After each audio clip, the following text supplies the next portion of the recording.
I tala tomua, ua whaamania mai il minista tausi o tupe, o lau timu ia fōa wele se wā ai ua toi faafoi atu I totonu I le Malo, taavale a le Malo, na faaaoga le Fofoga Fetalai ma le Sui Fofoga Fetalai.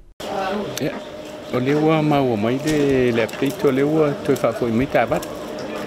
Le ua toi faafoi mai tonu o le official phone. E le fionga le Fofoga Fetalai va pe foi le Sui Fofoga Fetalai. Le pe ve ona manino le forsanga le fionga le tumaita ilo isit.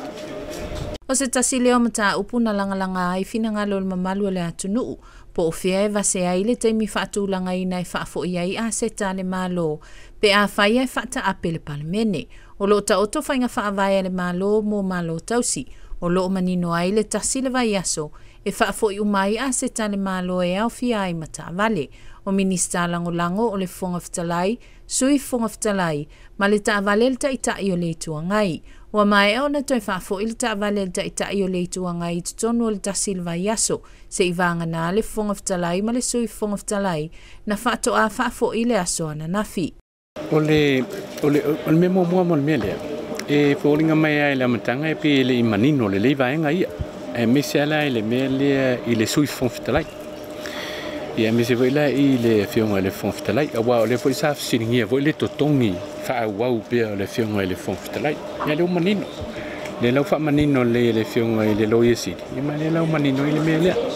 Le foi sa manino le forsanga le fionga le tumaita I loia sidi. Ia le tūlanga alia e leo ise nganga voi le e la asia le tūlanga le whaamarusia le tūlafon. Ia no tūlanga alia le whaalolungia. Ia misia ia ele ngata I tūlanga ia tūlanga tofi tau aloa whaafai.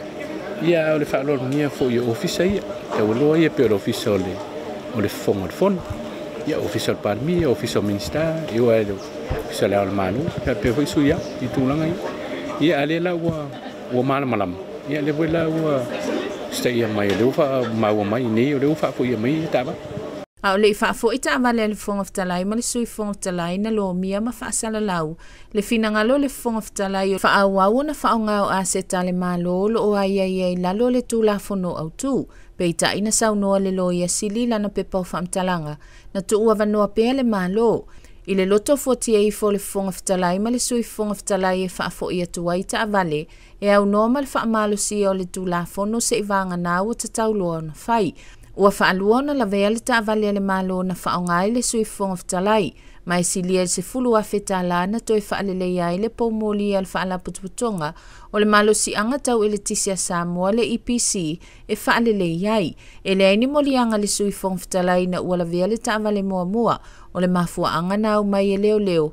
Na oso le mai matifa I tua le taavale, so ale paumoli au tafa le whale o loa le whama jau, o le lavea na lua o le taavale, o le isi taavale na mafua ai o na lavea le taavale vai moso.